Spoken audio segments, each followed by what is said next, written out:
सच्चे पातशाह ने बख्शिश की कि वो रहना सहना खाना पीना तो एक सरफेस लेवल पर दिखने वाली चीज़ें हैं, शुरुआत वहाँ से होएगी।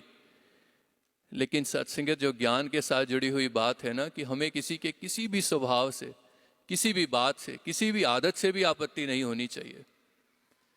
अगला सवाल कर दिया यंगस्टर ने, वो कहता है कि फिर कोई अगर गलत कर रहा है, मुझे कोई आपत्ति नहीं होनी चाहिए, मैं भी उसके साथ हो जाऊं? किसी का स्वभाव गलत है तो भी मैं एंजॉय करूं उसको, उसके साथ साथी बन जाऊं, क्या करूं? तो सदगुरु ने सत्संगत वहां चेतनता भी बख्शी है, गुरसिख को चेतन भी बनाया। वहां ये बताया कि आप बाउंड्रीज डिफाइन कर सकते हो अपनी, कि कौन उस बाउंड्री के अंदर आएगा और कौन नहीं। आपत्ति ना होना ये एक अलग बात है, किसी को सत्संगत एक्नॉलेज करके उसके साथ हो जाना ये दूसरी बात है। सदगुरु ने बख्शिश करके कहा कि साडी दोस्ती है दोस्तों सवेरियां दे नाल, पर साडा वैर नहीं कोई भी हनेरियां दे नाल।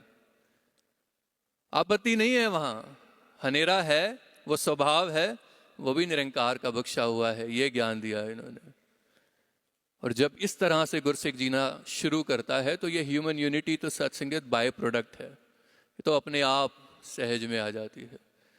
गुरु जो बदलता है सत्संगत, वो सोच बदलता है। सदगुरु बाबा जी अक्सर अपने विचारों में एक जनाब निदा फाजली साहब का एक शेर पढ़ा करते थे कि घर से मस्जिद हो घर दूर, तो चलो यूं कर लें कि किसी रोते हुए बच्चे को हंसाया जाए। और वहाँ सत्संगत इन्होंने क्लियर कर दिया कि इन्होंने मुझे किसी स्थान के साथ नहीं जोड़ा, किसी समय के साथ नहीं जोड़ा, किसी शब्द के साथ नहीं जोड़ा, किसी पहनावे के साथ नहीं जोड़ा। इन्होंने कहा कि अगर ऐसा नहीं कर सकते तो ये आदत बनाओ कि चलो यूं कर लें, इबादत तुम्हारी तब भी कबूल हो जाएगी। अगर यहाँ पहुँच करके इस तरह नहीं बैठ सकते तो चलो यूं कर लो कि किसी के चेहरे की मुस्कान का कारण बन जाओ, आपकी मानव एकता के लिए एक कंट्रीब्यूशन हो जाएगा। क्योंकि तत्व से हम सब एक हैं, ये है सत्संगत, ह्यूमन यूनिटी। सदगुरु माता जी के चरणों में सत्संगत यही एक अरदास है। एक संत महात्मा कहीं एक नाव पर बैठ करके जा रहे थे और कहानी ये कहती है कि परमात्मा की भक्ति में, इसके सिमरन में लगे थे।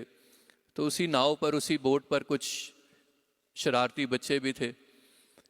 तो कोई एक बच्चा आया, देखा कि ये तो बड़ी एक मौन मुद्रा में बैठे हैं, किसी ने उसकी टोपी महात्मा की छेड़नी शुरू कर दी। कोई आकर के इधर से छेड़ रहा है, हंस रहे हैं आपस में, कोई किधर कोई किधर।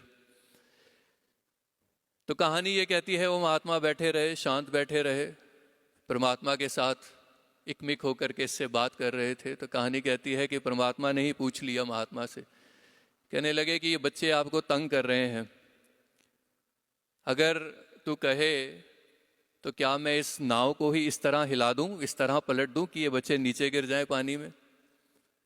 तो महात्मा सत्संगत आगे से हाथ जोड़ करके कहते प्रभु मुझे इस बात में कोई शक नहीं कि आप जो चाहें वो कर सकते हैं, आपके लिए तो एक इशारा ही ये हो कर सकता है, लेकिन जो आगे से अरदास की सत्संगत, वो इनसे अरदास करें अपने अपने लिए। उन्होंने कहा कि हे प्रभु, अगर आपने कुछ पलटना ही है ना तो इनकी सोच पलट दो। इनकी सोच पलट जाएगी तो ये भी आराम से बैठेंगे, मैं भी आराम से बैठूंगा, मैं भी भक्ति कर पाऊंगा, ये भी अपने जीवन का आनंद ले पाएंगे। सदगुरु से यही अरदास करें सत्संगत कि कहीं मिलजुल करके एक हो जाना, ह्यूमन यूनिटी, ऐसा कोई ना मिशन है ना कोई सत्संगत संदेश दिया जा रहा है।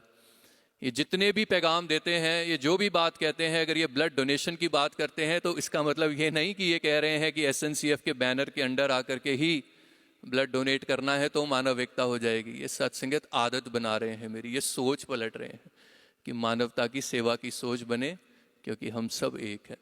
तो यही एक अरदास सच्चे पातशाह से कि दातार ये मौलिक तौर पे जो आप जी ने एक हमें याद कराया है कि हम एक हैं, एक ही बन करके आप जी के साथ एक हो करके ये सारा जीवन व्यतीत कर पाएँ। प्यार से कहिए।